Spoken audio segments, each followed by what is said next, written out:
Charlotte and you want to stop through and find out what the latest and greatest shoes are, you can. Myself and Marcus are now happy to welcome in Coach Mark Sherrill, who's been the assistant men's basketball coach at JCSU for 23 years, Coach? Yes, that's correct. That's correct. Time flies. Yeah, well, what's kept you there for so long?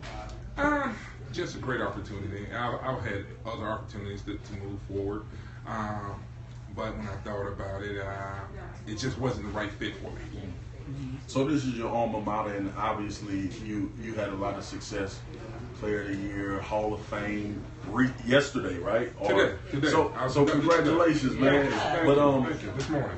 you think the development of guys that you see a lot of yourself in has attributed to you wanting to stick around and see their growth?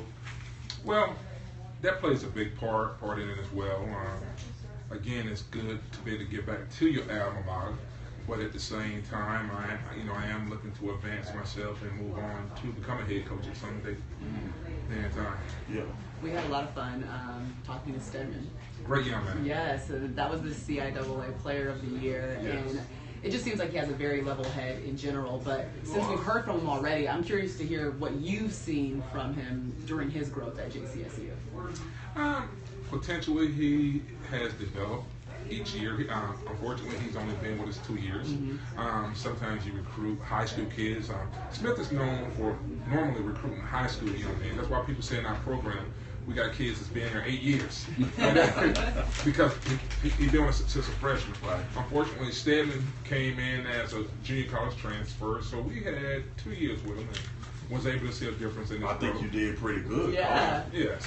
Player of the Year. You know what I mean? No And you experienced some of that in your own regard. What was that like, being an athlete and being the top dog actually on campus? And basketball is such a huge draw in our culture, in black people's culture. What has that journey been like, and how has the game evolved from the time that you've played up until now?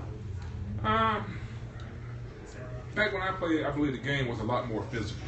And I'll say to the day, and I tell my players all the time, I averaged 25 points a ball game. If I was playing today, in today's time, I'd be Steph Curry. Steph Curry, baby. Because if you touch me, it's a foul. Yes. I'm going to the left. And back then, they could knock the crap out of you. The ref won't go call it. So yeah. You be dropping 69 like Jordan. By the way, we had a little giveaway, and Coach Sherrill, he got the answer right for Jordan's career high in points in a single game. Yeah, he got his laced him up with some headphones. I got some wireless headphones. You I've been did. with some too, man. You must be working out. Christmas came early. Bird. Christmas came early. Yes. Thank y'all. You know, I'm always curious whenever you can spend a little bit of time with an African American coach talking about opportunities for black coaches. Where do you think we are in the collegiate space in trying to make sure that happens? Definitely the door is opening up. There are a lot of great black coaches on the Division I level, on the Division II level, on the Division III level. You know, it's just a matter of, it's all about opportunity. And once you get that opportunity and being able to sell yourself, being able to sell your program, and just being able to make a difference in today's youth. You know, that's the biggest thing. What are some of those? You've been around coaching, like you said, you want to move forward and become a head coach eventually. What are some of the qualities that you think you need to have in order to be a head coach at a university? One, just being able to run a program. Two, being able to relate to today's players. Three, recruiting. Big things recruiting. Yeah. Gotta get them. Man, how has that changed? How has recruiting changed in general over the last 23 years?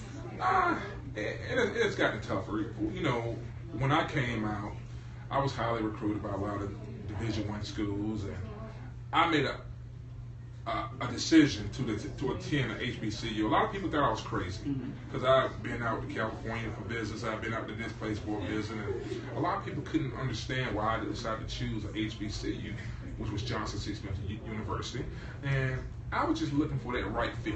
And there's an old saying, "Get in where you fit in." And I had some of my friends that went to predominantly white institutions, and now that they're older, they always ask me, what made you make that decision? Now that we're older, we understand because you have a strong connection. y'all alumni base, regardless of Johnson C. Smith University, Livingstone, Howard, Hampton, it's a close-knit family. Right. And most times, some of us, we go to certain schools. Once we get our 4-year degree, we trying to find somewhere to fit in at. Yeah. And usually my friends, like this weekend, they here. Yeah, with you. Yeah. Yeah, Exactly. absolutely. I think that's interesting because, you know, when I was being recruited, I went to LSU, and Nick Saban coached me in football. He told me, don't make a 4-year decision, make a 40-year decision. Exactly. And, you know, so bringing up the topic of recruiting, and I follow it all the time because I'm a college football analyst.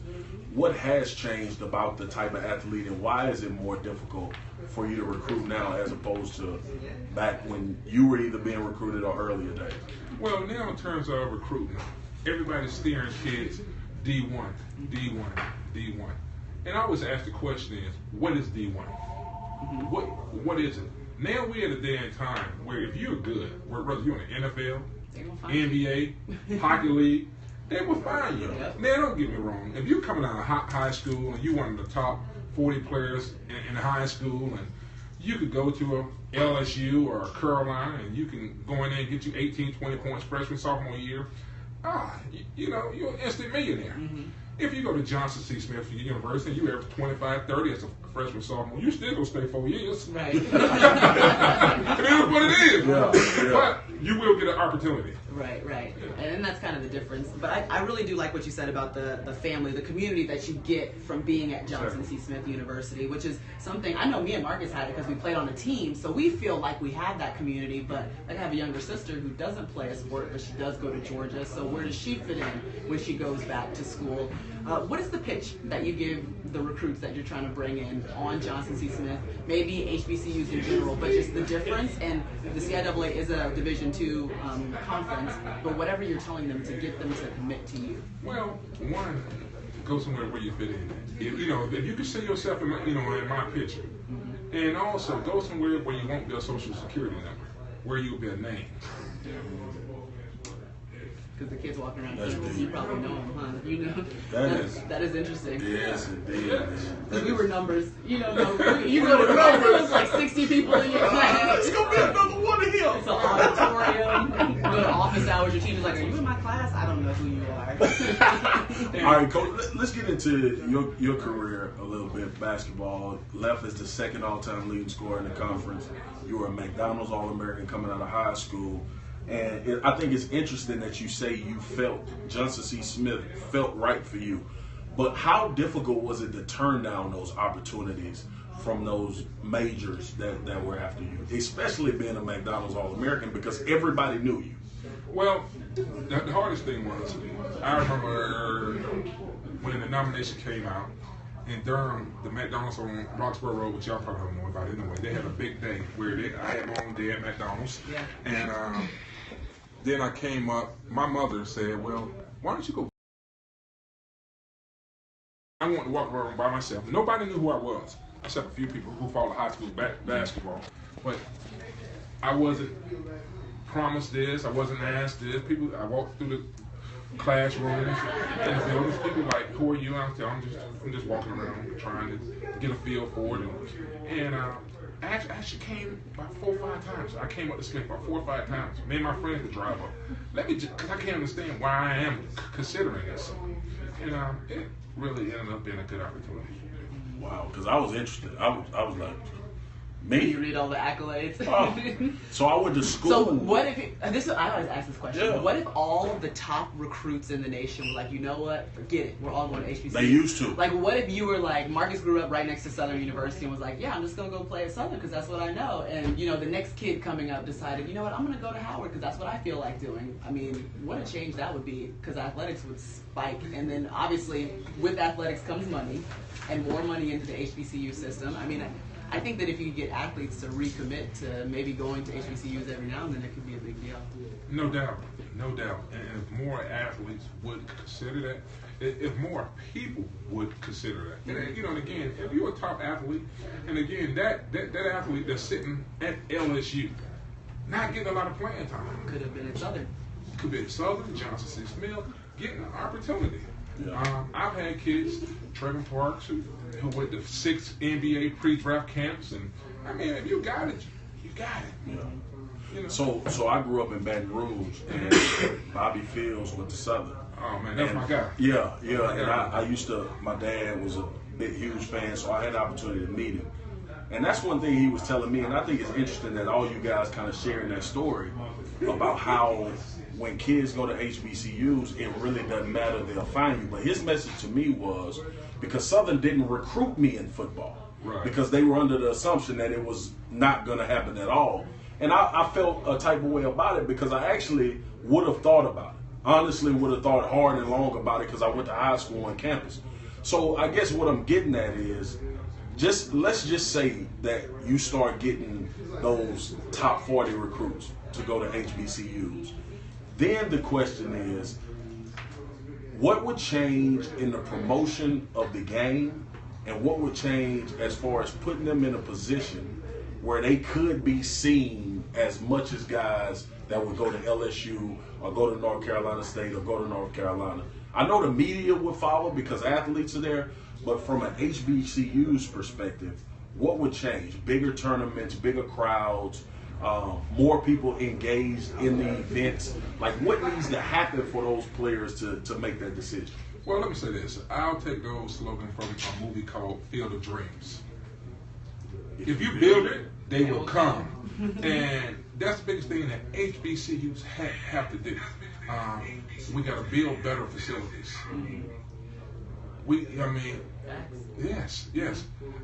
Athletics is the front porch to most programs, regardless if you said it or not. No, 10,000 people are not going to come to a science fair.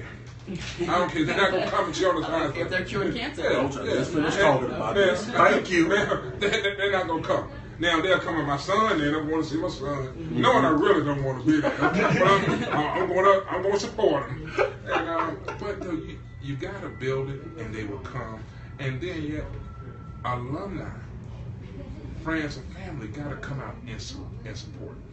I'm a big stickler. If I live near Southern University, even though I'm a Johnson C. Smith grad, I would be there, if not but twice a year. I'm going to see Smith play twice a year because it's a historic black college. I gotta come. Not saying you can't cheer Carolina on. Not saying you can't cheer LSU on. But we have to learn to support our own. No question. We have to learn. I'm with that. I went to every Southern game. I love that. So, that's just a reminder to everyone out there. If you live near an HBCU, check out their schedule. Yeah, go see them. Go see what they're doing because they're putting together a great product. Coach Mark Sherrill, we really, really appreciate you stopping by, all the knowledge that you just dropped. And you are a friend of the BTL podcast now. So yes, sir. Whenever you need anything, you holler at us. Okay? I will. Thank you a lot. We in the city and we come and see Johnson C. Smith play. We are. We might just live broadcast at the game. Might as well. I will leave you at the door. I will leave your name at the door. All right.